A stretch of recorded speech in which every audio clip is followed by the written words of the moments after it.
이스라엘 그 사마리아 땅에 한 여인이 살고 있었습니다. 그 여인의 삶은 고달픈 인생을 살고 있었습니다. 오늘 성경에서 증거하는 것처럼 남편이 5이나 되었다고 합니다. 아마 그 삶 가운데 많은 우여곡절이 있었던 것 같습니다. 그 당시 이스라엘 사회에서 이혼을 할 경우는 모세율법대로 가늠한 자들, 불륜한 자들에게 이혼 증서를 써주게 했었습니다. 물론 이 여인에게 어떠한 이유가 있었는지 모르지만 남편이 5이나 되었었고 아마 그 일로 인해서 사람들의 눈길을 피할 수밖에 없었을 것입니다. 이제 오늘 성경 말씀을 보면은 이 여인은 더 그 낮에 12시에 물을 기르러 갈 수밖에 없었습니다. 아마 멀었을 것이고 그 더운 그때에 우물을 길어서 집으로 돌아간다는 것은 결코 쉬운 일이 아니었을 것입니다. 우리는 물 없이는 살 수가 없습니다. 날마다 그 물을 기르러 와야 됐을 것입니다. 그 인생이 너무나 힘들고 고달파할 때 예수님께서 그 여인을 찾으러 가셨습니다. 그 당시 유대인들은 사마리아인들은 개처럼 여기면서 상정도 하지 않았습니다. 예수님께서 일부러 사마리아 땅에 그 여인을 찾으러 가셨습니다. 그 이유는 주님께서 말씀하신 대로 하나님의 선물과 그 영원한 생수를 그 여인에게 부어주시기 위해서였습니다. 근데 그 여인은 그 주님을 만났을 때 주님이 누구이신 줄 몰랐고 주님께서 하시는 그 말씀을 깨달을 수가 없었습니다. 하나님께서 생수를 주러 하나님의 선물을 주러 가셨음에도 불구하고 그 여인은 그것을 받을 수가 없었습니다. 그 이유가 우리가 지난주에 말씀을 나눴던 것처럼 그 주님의 모든 말씀을 자기가 아는 인간적인 육적으로 그 말씀을 받았기 때문에 그렇습니다. 눈에 보이는 세상의 것들로 주의 말씀을 이해했기 때문에 그렇습니다. 주님께서 말씀하셨던 그 생수는 성령의 생수를 말씀하셨던 것인데 그 여인은 그 이 땅에서 나오는 그 물을 이야기하고 있었습니다. 그래서 주님을 바라볼 때도 육적인 눈으로 바라보기 시작합니다. 주님은 아무것도 가지고 계시지 않았습니다. 우물을 기를 수 있는 그릇도 없었습니다. 그래서 그 여인이 묻습니다. 어떻게 당신은 아무것도 가지고 있지 않은데 어떻게 우물을 기를 수가 있습니까? 라고 말하면서 계속 주님께서 말씀하실 때 육적으로 인간적인 마음으로 주의 말씀을 받기 시작합니다. 그리고 또한 그의 죄로 인하여서 또한 주님께서 말씀하실 때 죄로 회피하기 시작합니다. 남편을 데리고 오라고 말씀하실 때 자신의 삶을 그대로 인정하지 않고 남편이 없다고 주님 앞에서 자기의 죄를 덮으려고 했었습니다. 우리가 주님 앞에 나올 때 하나님께서 우리에게 이 여인에게 동일하게 주셨던 그 하나님의 선물과 그 생수를 우리에게 부어주기를 원하십니다. 우리가 하나님을 모르고 죄인 되어서 정말 이 땅에서 죽은 자로 살아갈 때 정말 그 인생이 고달프고 힘들게 살아갈 때 하나님께서 그 하늘의 선물과 생수를 부어주시기 위해서 우리를 찾아오셨습니다. 우리를 만나주고 계시는 것입니다. 지금 이 순간에도 주님께서는 우리를 만나시며 하나님의 그 선물을 우리에게 주기를 원하십니다. 근데 우리가 그 하나님의 은혜를 누리지 못하는 이유가 바로 이 사마리아와 같은 모습을 가지고 있기 때문에 그렇습니다. 주님께서 말씀하실 때 우리는 계속해서 우리의 인간적인 지혜와 생각과 그 마음으로 계속해서 하나님을 이해하려고 하기 때문에 그렇습니다. 하나님은 영적인 것을 말씀하고 계시는데 우리는 계속해서 육적인 것으로 반응하기 때문에 그렇습니다. 우리의 죄를 주 앞에 가지고 나가서 그 죄를 해결하지 못하기 때문에 그렇습니다. 그리고 그 여인이 또한 계속해서 그 은혜를 받지 못하는 이유는 무지하게 하나님을 예배하기 때문에 그렇습니다. 오늘 말씀에 보면은 지난주에 이어서 말씀을 보면은 이제 주님께서 그 여인의 죄에 대해서 지적하실 때 그 여인이 내가 보니 선자로서이다 라고 이렇게 얘기하면서 계속 그 이야기를 이어갑니다. 우리 조상들은 이 산에서 예배했는데 당신들의 말은 예배할 곳이 예루살렘에 있다 하더이다. 예수님께서 이렇게 말씀하시죠. 여자여 내 말을 믿으라. 이 산에서도 말고 예루살렘에서도 말고 너희가 아버지께 예배할 때가 이르리라. 너희는 알지 못하는 것을 예배하고. 우리가 하나님 앞에 나와서 은혜를 받지 못하는 이유가 바로 여기에 있습니다. 예배를 드리기는 드립니다. 이 여인도 드렸습니다. 그 사마리아인들은 그 산에서 예배하였습니다. 그리고 더 말하기를 당신들 유대인들은 예배할 곳이 예루살렘에 있다고 합니다. 많은 것을 알고 있습니다. 이 여인이 모르는 것은 아니었습니다. 하나님께 예배를 드리는 자였습니다. 예배드리는 상식도 있었습니다. 유대인들은 예루살렘에서 예배를 드린다는 것을 알고 있었습니다. 근데 주님께서 말씀하시는 것이 너희는 알지 못하는 것을 예배한다라고 지적하시는 것입니다. 우리가 주 앞에 나와서 예배할 때 우리도 하나님께 예배를 드린다고 하지만 때로는 우리는 알지 못하는 것을 예배하면서 하나님의 은혜를 구할 때가 있습니다. 이 여인은 이 산에서 예배했는데 당신들의 말은 예배할 곳이 예루살렘에 있다 하더이다. 성경적으로 말씀적으로 너무나 많은 것을 압니다. 정말 우리가 이 땅에서 너무나 요즘 많은 것이 인터넷도 발달했고 많은 들을 수 있는 기회들이 있습니다. 그래서 우리가 아는 것은 참 많습니다. 근데 여인에 대해서 주님께서 말씀하시기를 무지하다고 말씀하십니다. 전통과 관습과 습관에 갇혀있는 그 예배하는 자들의 모습을 주님께서 지적하시는 것입니다. 오늘날에도 수많은 사람들이 하늘에 나와서 예배를 드릴 때 본질을 보는 것이 아니라 그의 외적인 조건을 볼 때가 참 많이 있습니다. 예를 들어서 가끔 이제 대만에 오셔서 이제 교회를 찾는 분들이 전화를 하실 때가 있는데 물어보는 것이 있습니다. 가끔 물어보는 것이 그 교회는 어느 교단에 속해 있습니까? 라고 물어보는 사람들이 있습니다. 물론 본인이 한국에 속해 있던 교단에 가서 교단과 같은 교회는 그 교회 가서 예배를 드리고 싶겠죠. 하지만 해외까지 나와서 굳이 교단을 찾는 것 자체가 사실은 좀 우습기가 합니다. 왜냐하면 많은 사람들이 그 교단의 차이점을 모르기 때문에 그렇습니다. 그 교단의 차이점, 왜 신학적으로 무엇이 틀리고 어떤 면이 틀린지를 모르면서 자기가 그냥 그 교단의 교회를 나가니까 그 교단을 찾는 겁니다. 그래서 우리가 얼마나 무지하게 있으면서도 우리가 얼마나 아는 척을 하는지 모릅니다. 장로교, 침례교, 감리교 등등. 그래서 우리는 늘 전통과 관습 속에서 예배를 합니다. 여러분, 왜 예배를 드릴 때 성령부터 축도까지 그 예배 모든 순서에 대해 여러분이 아십니까? 아마 모르실 겁니다. 근데 그럼에도 불구하고 가끔 우리는 예배를 드릴 때 예배 형식을 바꾸면 기절하시는 분들이 있습니다. 그 예배 형식은 절대로 고칠 수 없는 그냥 누구도 손댈 수 없는 굉장히 신뢰한 것을 아는 분들이 있습니다. 그래서 어느 교회에서는 그 예배 형식을 고치기가 굉장히 쉽지가 않습니다. 굉장히 쉽지가 않습니다. 뭐 예를 들어서 예배 시간에 사도신경을 뺀다든가 아니면 성식의 운동을 뺀다 그러면 정말 이 세상에 무너진 것 같은 그 느낌을 가지고 결사적으로 그것에 대해서 목숨을 걸고 사수하시는 분들이 있습니다. 본질적인 것을 모르고 우습지만 그것이 현실적으로 일어납니다. 여러분 교회 역사적으로 볼 때 교회 안에 많은 싸움들이 있었습니다. 많은 분열의 그 논란이 있었습니다. 근데 그 분열의 이유가 뭐냐면은 성경의 본질적인 정말 그 믿음을 그 어떤 그 말씀의 진리를 수호하기 위해서 싸웠다기보다는 별거 아닌 거 가지고 많은 싸움들이 있었습니다. 그 중에 하나가 뭐였냐면 목사들이 예배를 드릴 때 어떤 옷을 입어야 되는가, 그래서 무슨 제네바 가운을 입어야 되는가, 또 무슨 뭐 다른 가운을 입어야 되는가, 그거 가지고 수많은 싸움이 있었습니다. 가운은 그냥 가운일 뿐인데 그냥 시커먼 가운을 입느냐, 이게 뭐 들어간 것을 그거 가지고 싸웠습니다. 우습죠? 근데 그것이 우리의 사건, 나도 모르게 내가 거기에 물들어가고 있다는 것입니다. 아마 이것은 아마 사실일 겁니다. 어느 교회 목사님이 교회 부임하셨다가 사임을 하시게 되었습니다. 그 이유가 예를 들어서 교회 저쪽에 있는 피아노를 갖다가 이쪽으로 옮기는 바람에 그것이 성도들의 마음에 들지 않았던 겁니다. 그래서 목사님을 종용해서 사임하더라고요. 왜? 이 피아노는 꼭 이쪽에 있어야 되는 건데 목사님이 옮겼다는 겁니다. 기가 막히죠. 여러분 우습죠? 근데 우리도 모르게 그런 교회에서 있다 보면, 그런 전통과 관습에 있다 보면 그것이 우리를 정말 예배하는 아무런 본질적인 상관이 없는 일로 우리를 망가뜨린다는 겁니다. 교회 앞마당에 옛날에 저 웨슬리 목사님이 담임하던 교회에서 아마 웨슬리 목사님이 심었던 나무가 있었던 것 같습니다. 근데 나중에 이제 목사님도 돌아가시고 그 나무가 너무나 커지니까 아마 예배 교회에 뭐가 좀 맞지 않았던 것 같습니다. 그래서 나중에 목사님이 그 나무를 다른 곳으로 옮겼더니 교회 성도들이 난리가 난 겁니다.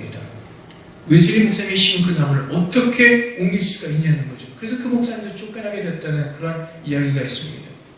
교회는 하나님에 나와서 예배를 드릴 때 정말 본질적인 하나님의 그 모습을 우리가 바라보면서 정말 주님 앞에 예배를 드려야 되는데, 우리는 하나님 앞에 예배를 드리면서도 우리가 무엇을 예배할지 모르면서도 무지한 자세로 예배를 드리는 경우가 얼마나 많은지 모릅니다. 여러분, 오늘 예배 드리러 왜 나오셨습니까? 그냥 주일이니까 나오셨습니까? 여러분 무엇을 알고 나오셨습니까? 근데 우리는 너무나 많은 것을 우리가 모르면서도 하는 것으로 착각합니다. 기도도 마찬가지죠. 우리가 때로는 입으로 많은 것을 하나님께 기도할 때가 있습니다. 근데 우리의 그건 딴 데가 있습니다. 무엇을 기도하는지도 모르면서 우리 입으로 계속 주문처럼 외울 경우가 있습니다. 식사기도도 마찬가지죠. 여러분 식사기도 하실 때 하나님 감사합니다 분명히 말씀하실 겁니다. 근데 그 마음 가운데 진정한 감사함으로 감동하면서 식사를 드십니까? 맨날 먹는 식탁인데 그냥 입으로는 감사하지만 진정한 감사는 없을 겁니다. 우리가 저녁에 습관적으로 시간을 정해 기도할 때도요. 때로는 우리가 그냥 습관적으로 기도하는 내용들을 그냥 기도할 뿐이지 정말 우리가 무슨 내용을 기도할지도 모르면서 기도할 때가 많이 있을 겁니다. 예배당에서 예배를 드리면서 찬양을 할 때도 우리의 마음과 생각은 다른 곳에 가 있을 수도 있습니다. 우리는 하나님 앞에 나와서 예배할 때 정말 우리가 아는 것을 가지고 예배를 해야 되는 것입니다.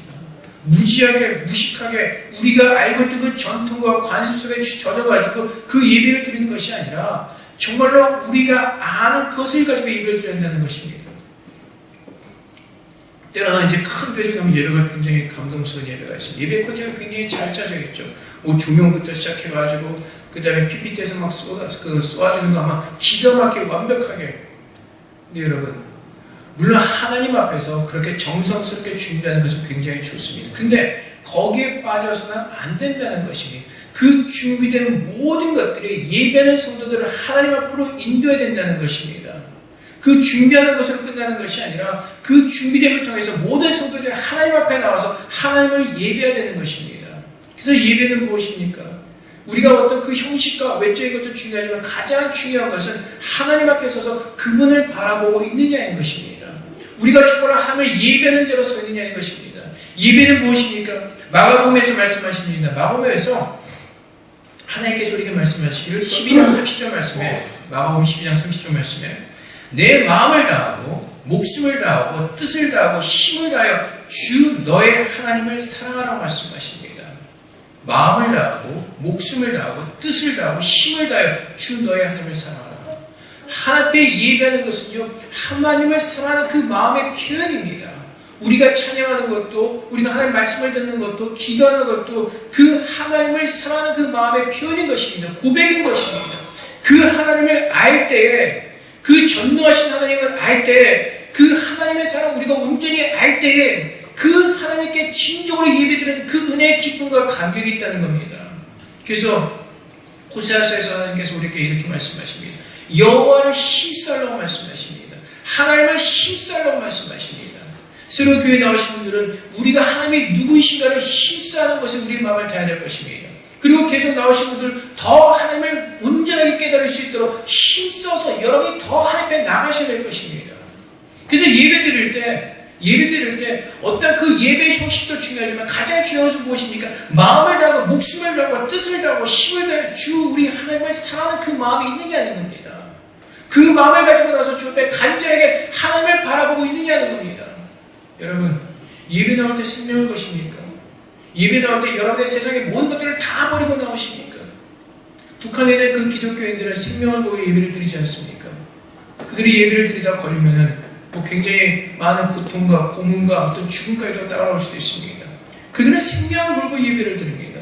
근데 여러분, 우리가 정말로 그들처럼 우리의 생명과 마음과 뜻을 다해서 하나님을 사랑하는 말을 모이면서 예배하고 있습니까? 아니면 시간이 남아서, 아니면 그 시간 안 드리면 뭔가 허전한 것 같으니까 아무 생각 없이 무지한 마음과 무지한 개념으로 주 앞에 나와 계십니까?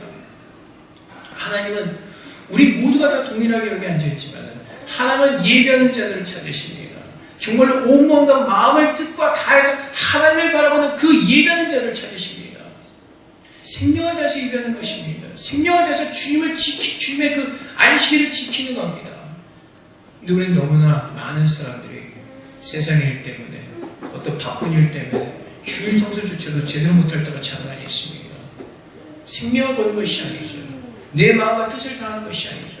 믿는 사람이라면 내가 정말로 그 하나님의 사랑을 입은 자라면 주님께서 말씀하신 생명을 걸라고 말씀하십니다. 너희가 정말로 나를 사랑하는 말씀하시면 너의 생명을 걸라고 말씀하십니다. 옛날에 제가 국민학교 때 아픈 적이 있습니다. 그때 막 시험에 열이 한 40도가 났던 것 같아요. 근데 저희 아버지가 하신 말씀이 학생은 열이 나도 학교 가서 공부하다 죽어라고 말씀하시면서 학교로 보내셨습니다. 그 아픈 몸을 끌고 가서 시험을 가지고 역시나 망쳤죠.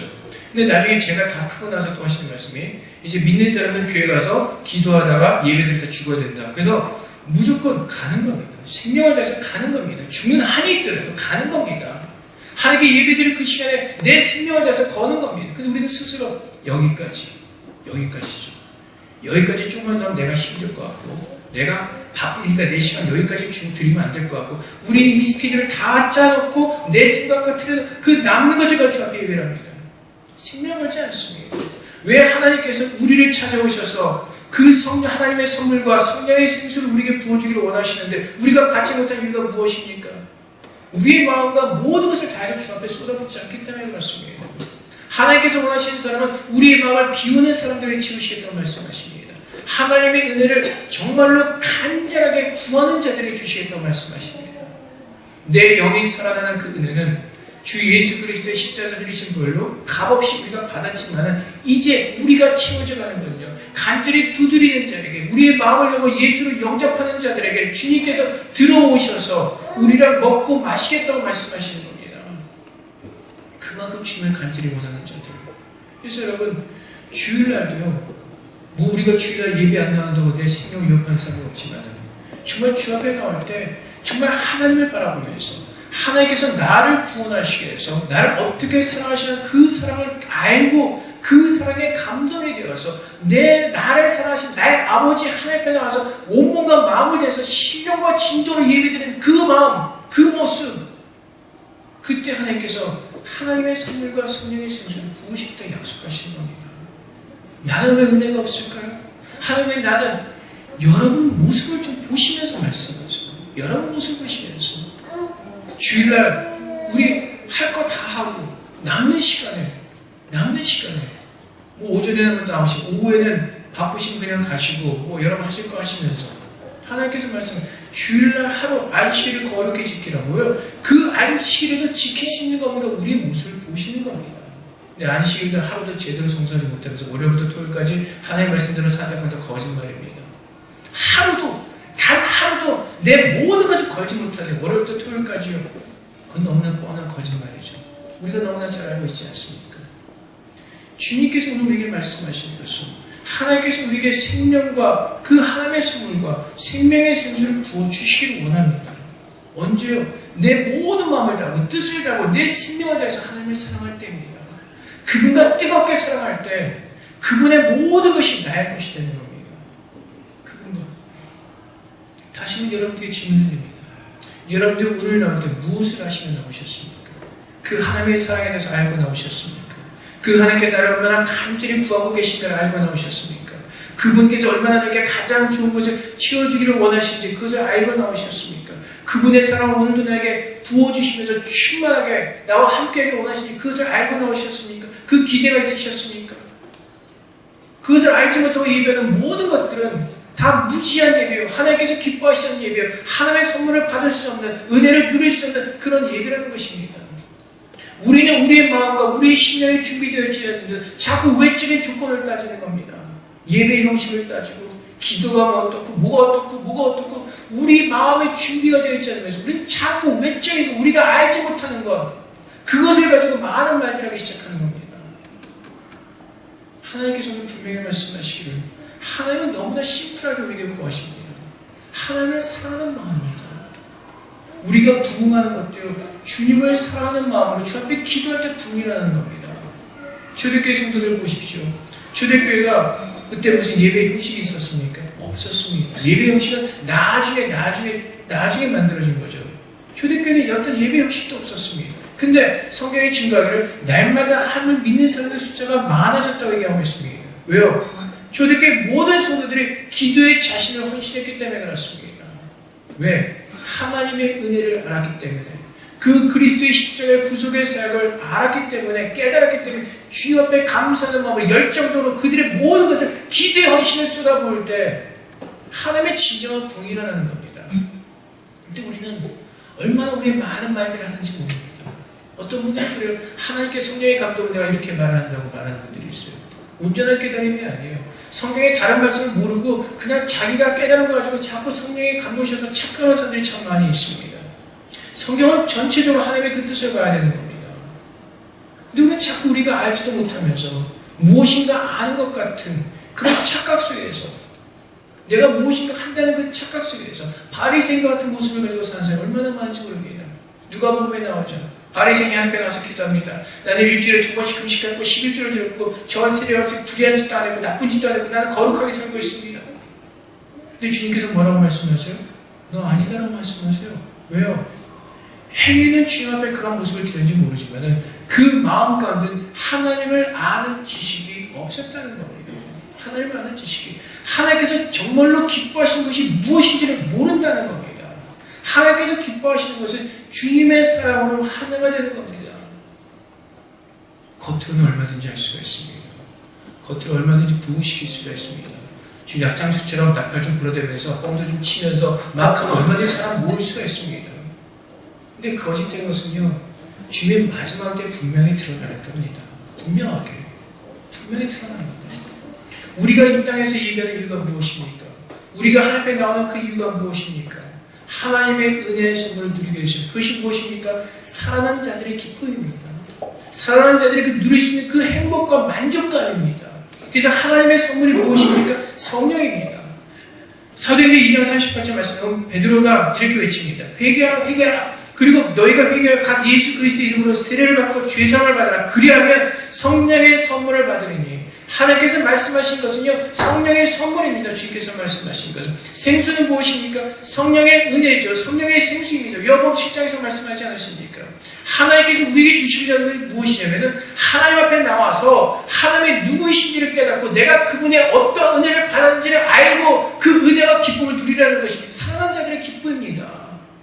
내 영혼이 살고 내가 주님에서 누릴 수 있는 모든 것들을 누리는 그 살아난 자의 기쁨이요. 여러분, 제가 며칠 전에 여러분들에게 말씀드린 적 있죠. 어느 제가 영국에 있을 때 가르쳤던 그 제자 하나가 암 말기를 가지고 치료도 못하고 그 마음 가운데 살고 싶은 마음이 간절합니다. 나이 얼마 되지도 않았는데 살고 싶은 마음이 간절하죠. 여러분, 근데 생각해 보세요. 살았다고만 생각해 보세요. 정말 희망이 없었습니다. 나는 죽어야 됩니다. 의사도 포기했습니다. 수술도 할 수가 없습니다. 근데 살았다고 생각해 보세요. 그 살아난 기쁨과 감격은요, 그 무엇과도 비교할 수가 없을 겁니다. 여러분들 한번 생각해 보세요. 여러분들이 지금 죽음의 직전에 있다고 생각해 보세요. 내가 죽으면 우리의 가족들 볼 수 없고 내 모든 것을 다 떠나는 겁니다. 근데 여러분이 죽을 수밖에 없었는데, 죽을 인생이었는데 여러분이 살았다고 생각해 보세요. 그보다 더 기쁜 것이 어디 있겠습니까? 그보다 더 기쁘고 놀라운 감격이 어디 있겠습니까? 여러분, 돈 1,000억을 가지고도요, 여러분의 생명을 살 수가 없습니다. 스티븐 잡스가 남긴 유산이 7조요? 7조, 그 많은 돈을 가지고 있어도 그 사람은 암으로 죽을 수밖에 없었습니다. 그 돈이 그 생명을 살려낼 수가 없는 겁니다.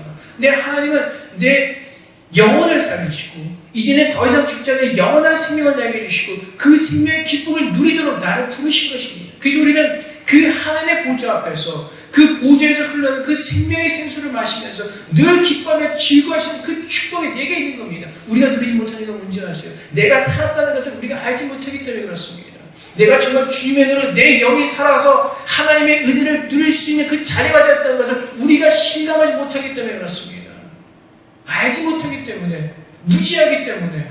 그래서 하나님은 오늘 우리에게 알라고 말씀하십니다. 그것을 알고 주 앞에 나서 예배하는 것입니다. 여러분, 우리는 자꾸 예수님의 십자가를 생각할 때 우리의 모든 죄가 사함을 받은 거기까지만 생각을 합니다. 근데 주님께서 우리에게 주신 말씀이 있습니다. 내가 곧 길이요 진리요 생명이니 나로 말미암지 않고는 아버지께로 나올 자가 없느니라. 여러분, 우리의 모든 죄가 사함을 받았으면 이제 우리는 어디로 가야 됩니까? 아버지의 보좌 앞으로 가야 되는 겁니다. 그 거룩한 보좌 앞까지 가서 그 하나님 앞에 서서 예배하는 자로 서야 되는 겁니다. 십자가 앞에서 내 죄가 사함받는데 거기서 기뻐하며 즐거워하고 있는 것이 아니라 이제는 주님의 인도하심을 따라 주님께서 하나님 앞에 나간 길이 되셨기 때문에 주님의 인도하심을 따라 하나님 보좌 앞에 나가서 그분의 거룩한 영광을 바라보면서 그 감동과 그 기쁨과 그 보좌 앞에 설 수 있는 그 영광된 그 순간을 누리는 겁니다. 그것이 언제요? 지금입니다. 에베소서 말씀하시기를 예수님 안에서 우리를 속량하시고 그분과 함께 하나님 보좌 우편에 앉히셨다고 성경은 분명히 말씀하십니다. 죽은 다음이 아니라 이미 우리 영이 살았으면 내 영은 하나님과 함께 하나님 보좌 우편에 앉아있는 겁니다. 내 육신이 이곳에 있다 할지라도 이제 믿음의 눈으로 이제 이루어질 것이고 이제 하나님의 말씀대로 이루어진 겁니다. 그 보좌 우편에 서 있다고 생각해 보세요. 여러분이 믿음의 눈으로 그 하나님의 보좌를 본다고 생각해 보세요. 얼마나 감격스럽고 얼마나 감동스럽겠습니까? 이 땅에서 있는 것보다 얼마나 그 하나님의 그 비교하신 그 영광을 바라볼 때 우리 마음의 감동과 감격과 그 모든 것을 그 말로 형용할 수 없는 그 기쁨이 내 안에 충만할 겁니다. 그 감격을 누려야 된다는 것입니다. 그것이 하나님의 선물이고 그것이 하나님의 생수의 기쁨인 것입니다. 계시를 보면 하나님의 보좌로부터 생수가 흘러나온다고 말씀하십니다. 그 성령께서 오늘도 우리와 함께 하시며 그 하늘의 보좌의 기쁨을 누리시는 그 생명에 있는 그 느낌을 우리에게 주신다는 겁니다. 그것을 누리시는 겁니다. 그것을 모르기 때문에, 그것을 누리지 못하기 때문에 사마리아인처럼 늘 고달픈 인생을 사는 겁니다. 예배를 드리면서도 무슨 예배를 드리는지도 모르면서, 내가 무엇을 하는지도 모르면서 예배는 드린다고 하는데 내 삶은 늘 고달프고 늘 동일하게 힘들고 어려운 겁니다. 이혼도 예배를 드리잖아요.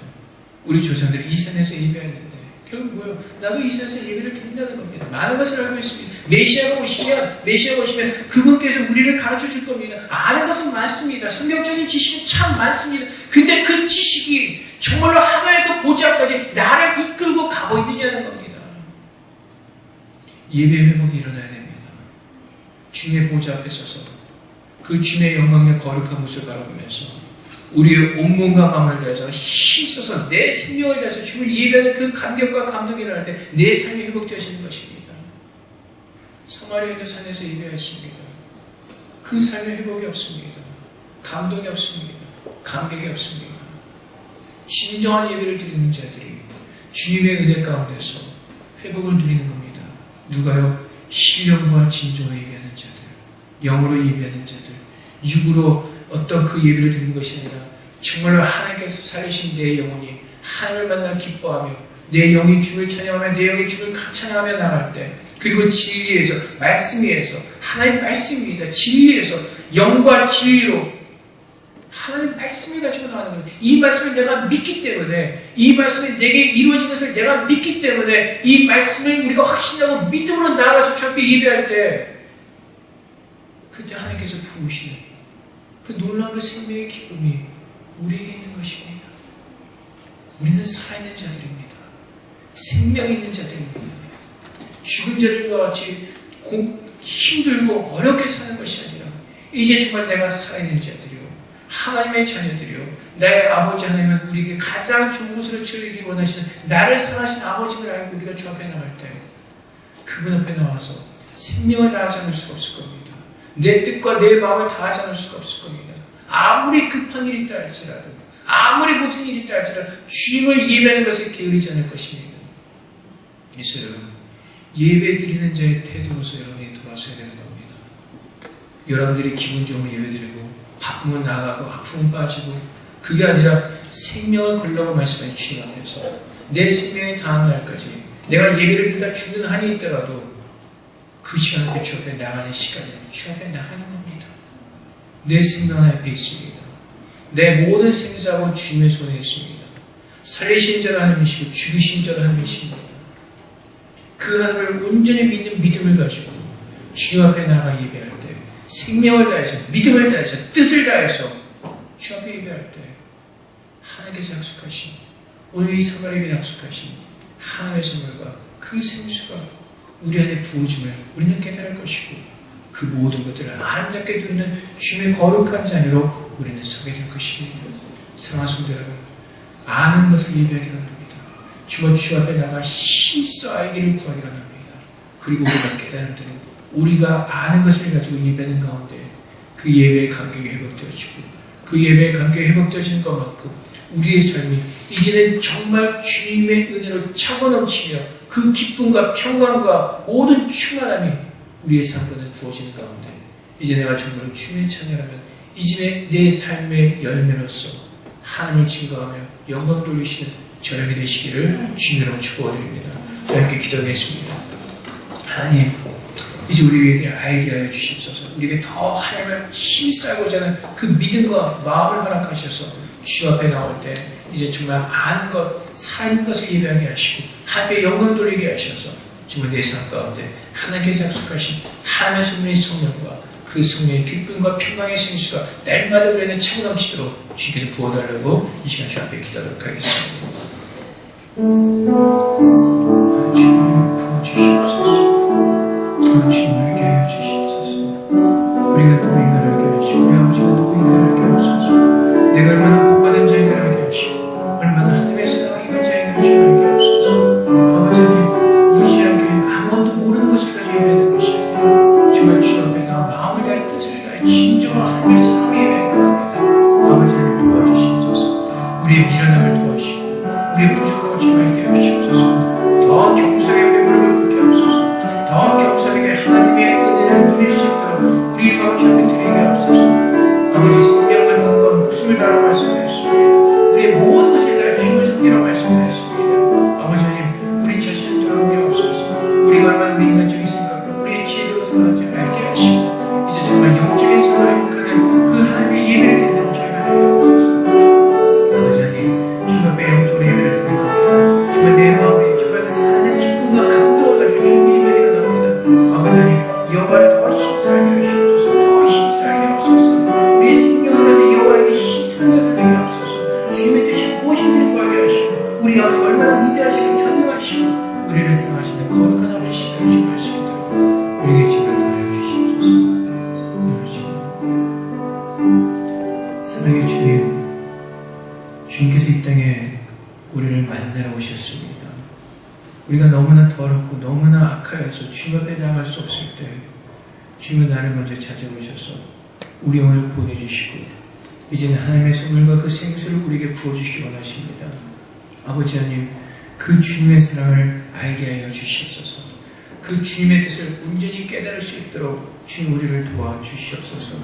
아버지 하나님, 그 주님의 사랑만 우리 심령 가운데 채워지게 하시고 그 주님의 순결한 사랑이 우리의 모든 것들을 주님 지배하며 그 사랑 안에서 움직일 수 있도록 주님 축복하여 주시옵소서.